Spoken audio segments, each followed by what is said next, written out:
दिल्ली के मुख्यमंत्री अरविंद केजरीवाल को ईडी ने गिरफ्तार कर लिया है, क्या कहेंगे?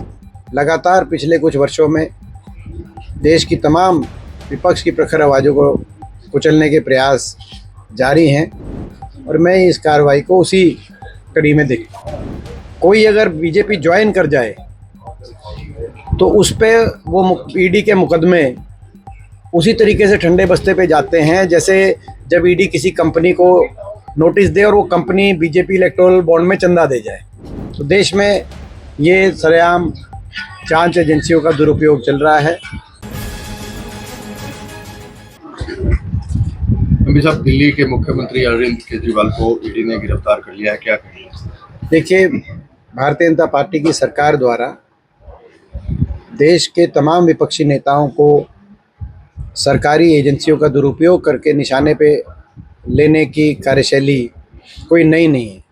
लगातार पिछले कुछ वर्षों में देश की तमाम विपक्ष की प्रखर आवाज़ों को कुचलने के प्रयास जारी हैं।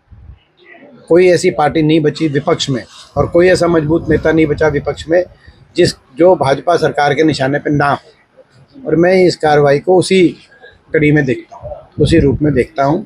दुर्भाग्यपूर्ण है लेकिन आश्चर्यजनक नहीं है।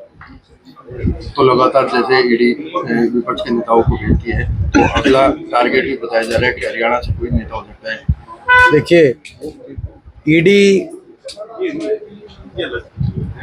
तमाम विपक्ष के, जैसे मैंने कहा, मजबूत नेताओं को निशाने पे लेती है, मगर कोई अगर बीजेपी ज्वाइन कर जाए तो उस पे वो ईडी के मुकदमे उसी तरीके से ठंडे बस्ते पे जाते हैं जैसे जब ईडी किसी कंपनी को नोटिस दे और वो कंपनी बीजेपी इलेक्टोरल बॉन्ड में चंदा दे जाए।